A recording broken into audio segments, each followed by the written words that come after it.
Il existe une expression merveilleuse. Un imbécile est plus dangereux qu'un ennemi. Si vous regardez jusqu'à la fin, je vais vous montrer quelque chose de vraiment remarquable.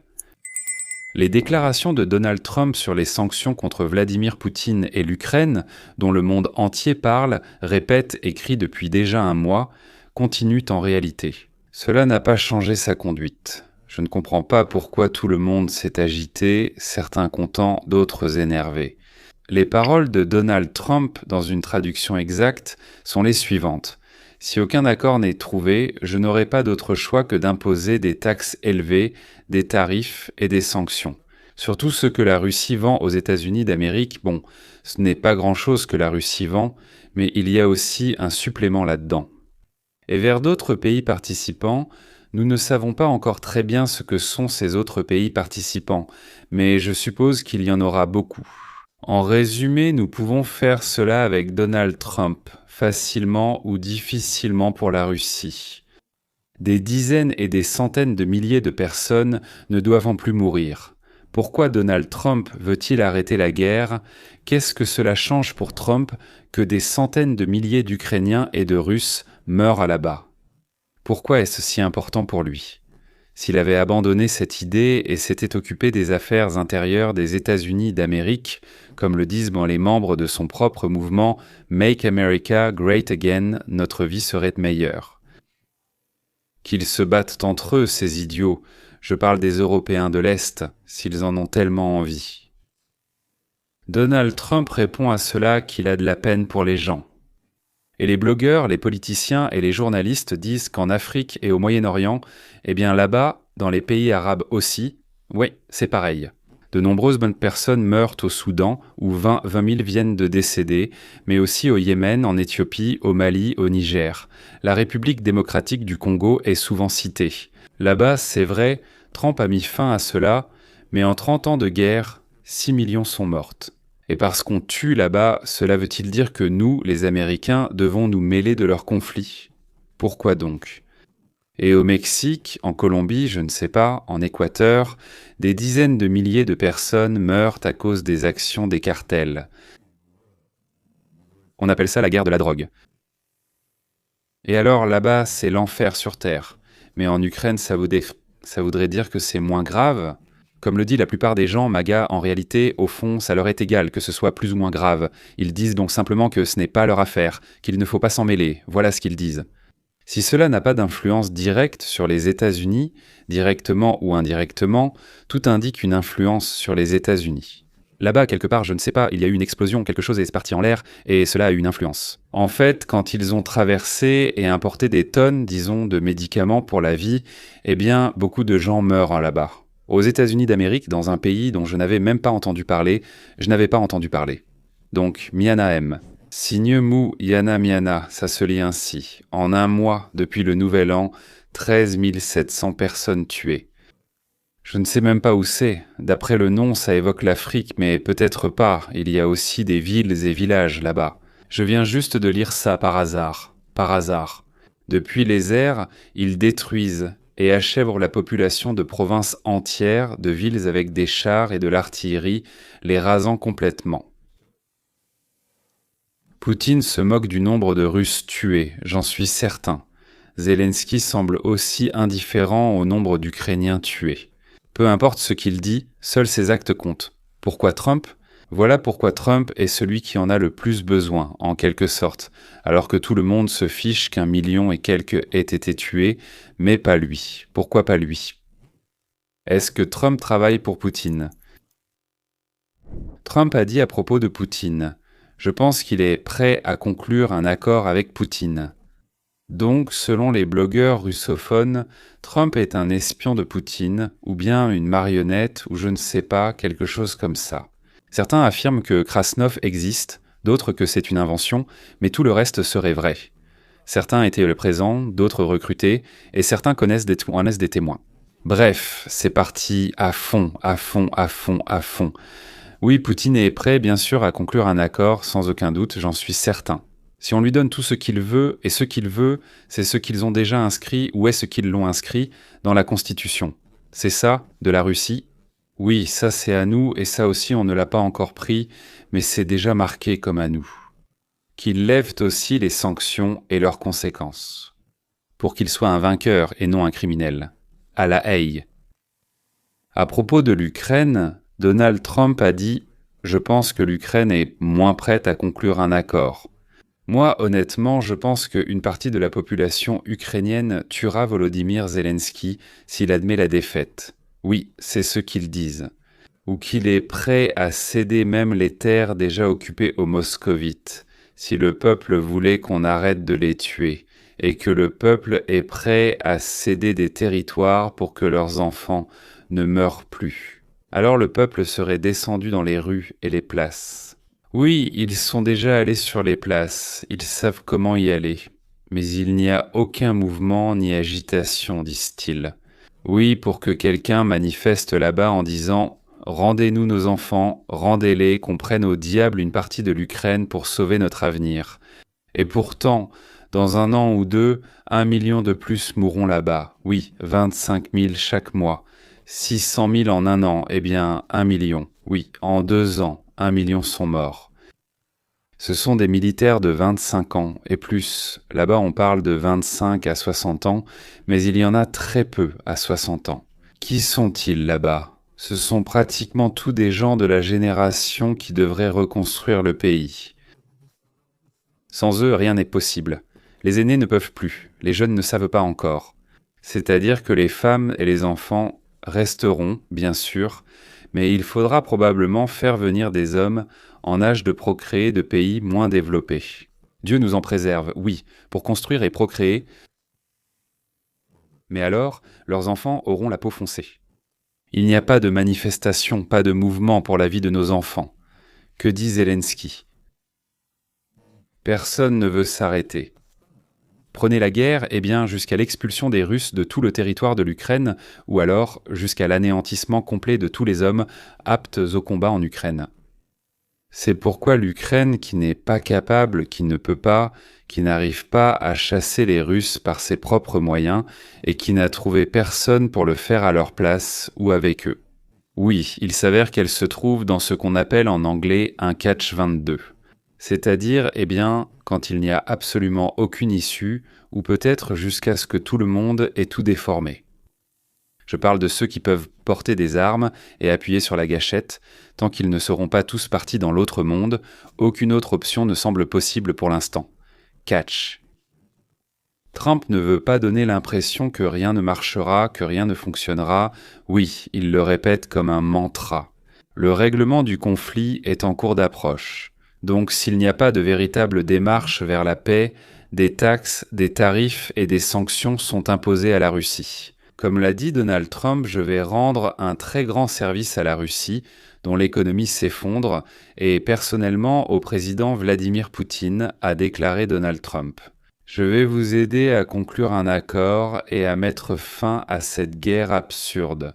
Aussitôt, toute l'Ukraine s'est insurgée et a maudit Donald Trump, répétant une fois de plus qu'il s'agit d'une guerre sacrée et non d'une guerre absurde. La presse et les politiciens ukrainiens font tout leur possible pour que le peuple déteste Donald Trump et tout ce qu'il fait. Tout ce qu'il propose afin que personne n'accepte en aucun cas aucune de ses propositions.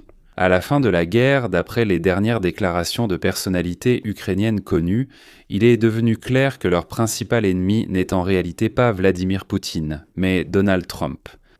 Pour les fonctionnaires, il est clair qu'ils s'enrichissent davantage pendant la guerre qu'en temps de paix. Même s'ils gagnent aussi en temps de paix, jamais autant qu'en période de guerre. Mais les mères, ce sont des mères, celles dont les enfants sont au front, ou dont les maris risquent d'être attrapés dans la rue et emmenés en somme à la mort. Elles, pour une raison ou une autre, elles détestent l'esclave. Voilà qui, pour nous, les États-Unis, reste un mystère absolu. Est-il vraiment possible d'être à ce point endoctriné ? Probablement, oui. Trump arrête les pétroliers russes, les détruit, les capture, les frappe, les démantèle. Je ne sais pas, tout ce que vous voulez, les alliés de la Russie comme l'Iran, le Venezuela, oui, mais malgré tout, il reste l'espion de Poutine, Krasnov ou alors Zelenov. Non, Zelenov, c'est une autre personne. En Russie aussi d'ailleurs, on a réagi, on a de nouveau prêté attention à cette guerre absurde. Skobeva a traité Trump de limité. Limité, c'est proche, non? Loin, proche, proche. Proche de qui? Skobeva, le service fédéral de sécurité, est-il au courant? Parce que la lutte contre le fascisme ukrainien, donc il l'a qualifié d'absurdité, la lutte contre le fascisme russe, pense Soloviev. Skobeva. Ce serait absurde, mais avec l'ukrainien, c'est l'EPO, j'explique. L'EPO, c'est bien, donc lutter contre le fascisme ukrainien, c'est bien, c'est l'EPO. Mais lutter contre le fascisme russe, eh bien, disons contre Poutine, oui, c'est absurde, donc c'est mal, oui, c'est dégoûtant. Cela doit être puni. Si tu luttes contre le fascisme russe, contre Poutine, tu dois être puni, et sévèrement. Et Skobeva va dénoncer le verdict.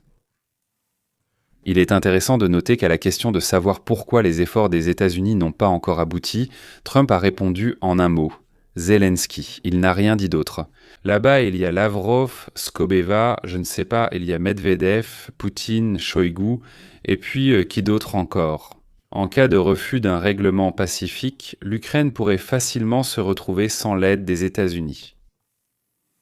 Quelle issue Trump voit-il à cette situation? En fait, le simple fait qu'il y pense, c'est incroyable. En quoi cela le concerne-t-il? En Amérique, presque personne ne comprend cela. Donc la solution que voit Trump, le plan de Trump, c'est d'abord un grand accord global entre les partis et non un cessez-le-feu temporaire.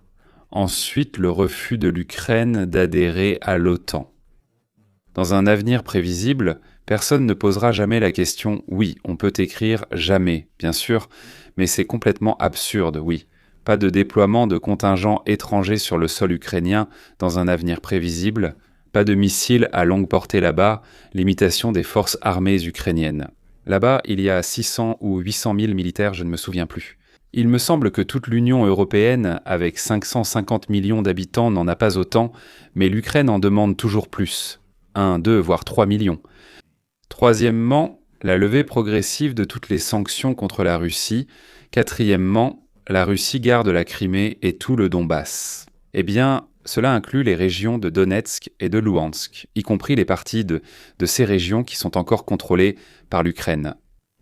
Cinquièmement, dans la partie que la Russie n'a pas conquise, une zone tampon démilitarisée est créée, qui est reconnue internationalement comme territoire russe, mais qui est physiquement contrôlée par des forces internationales. Je ne sais pas exactement comment, oui. Kherson et Zaporijia sont divisés, pour ainsi dire, en deux parties selon la ligne de front actuelle. Il est reconnu que tous les territoires au sud et à l'est de la ligne de front restent sous contrôle russe. Le reste du territoire reste sous la souveraineté de l'État ukrainien. Comme en Finlande à l'époque, et comme la Suisse devenir un État neutre. La Russie doit retirer toutes ses troupes, si elle s'y trouve, de tout ce territoire qui est désigné comme territoire ukrainien, souverain. Les avoirs russes gelés là-bas, il y a 280 milliards de dollars, je crois, vont entièrement ou en grande partie à la reconstruction de l'Ukraine, mais comme contribution de la Russie, c'est-à-dire une contribution. Les propriétaires de cet argent, la Russie ou quelqu'un d'autre qui en est propriétaire, recevront des bénéfices des entreprises construites avec leur argent. Les investissements transitent par un fonds spécial contrôlé par les États-Unis que Donald Trump dirigerait. Ainsi, la Russie s'implique, ou plutôt la Russie devient intéressée par la reconstruction de l'économie ukrainienne. Je pense que cela permettra à l'Ukraine de rivaliser avec l'Allemagne, la France, le nord de l'Italie et la Russie. Bien sûr, les Européens ne veulent vraiment, mais alors vraiment pas cela. Et c'est pourquoi ils font tout pour pousser l'Ukraine dans l'Union européenne. En parlant de Kovrychko et du reste, ils oublient d'expliquer pourquoi.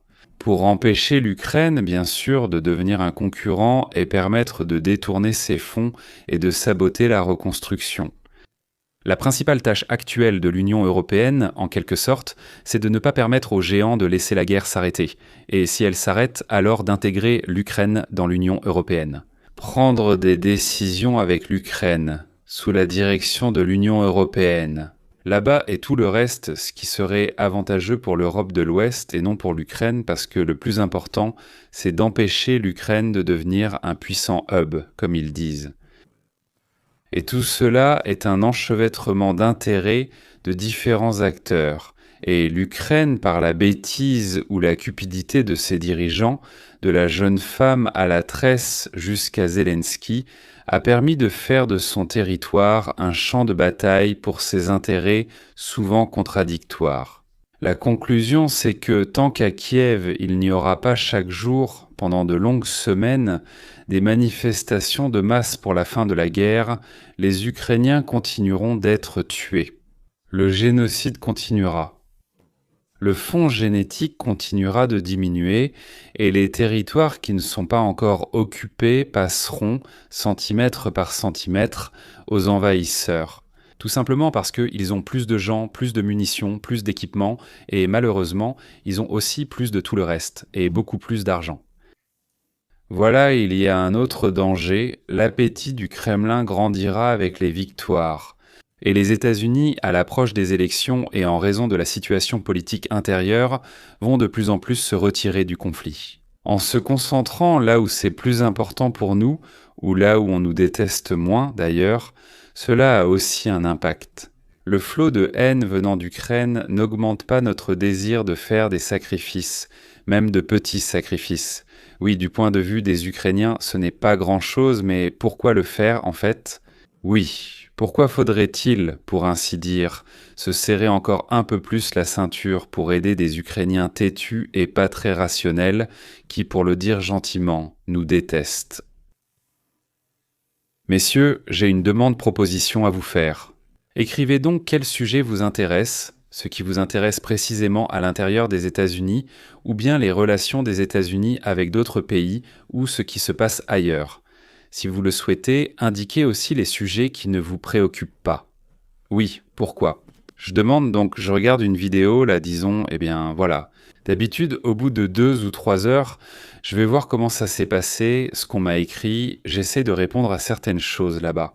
En général, au bout de 3 heures, oui, donc j'y vais après 3 heures, je regarde une vidéo, 15 000 personnes l'ont vue, 5 000 personnes par heure, c'est bien, ça avance, oui. Et puis j'en regarde une autre, là il y en a 2 000.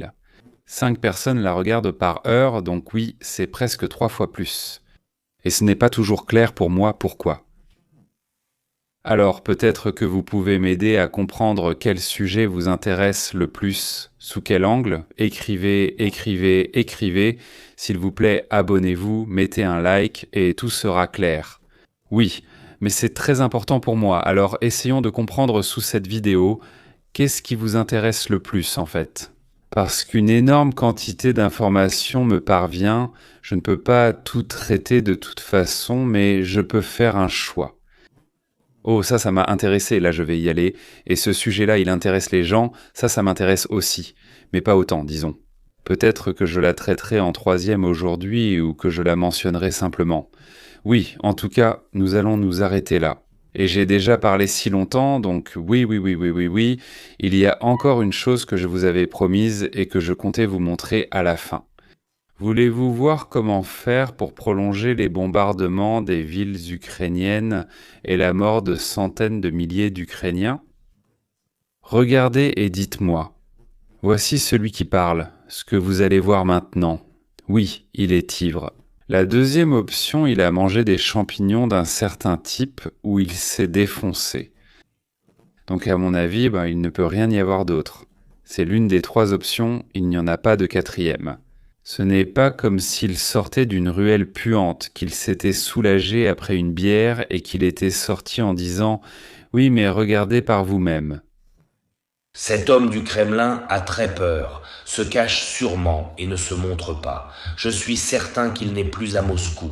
Il appelle et supplie, conscient de ses peurs. Parce que c'est lui-même qui a créé cette menace. Tout le mal, toutes les pertes, toute la haine, c'est lui qui la propage. Et plus longtemps il pourra encore courir entre ces bunkers, plus vous perdrez.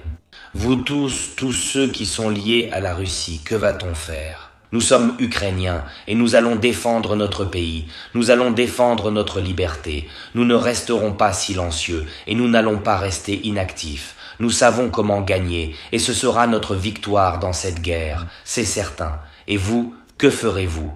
Plus vos troupes resteront en Ukraine, plus elles apporteront de chaos en Russie. Plus cet homme restera au Kremlin, plus il y aura de catastrophes. Voilà, exactement. C'est comme ça qu'il faut parler pour que le plus grand nombre possible de tes compatriotes meurent. Vous savez, un idiot est bien plus dangereux qu'un ennemi.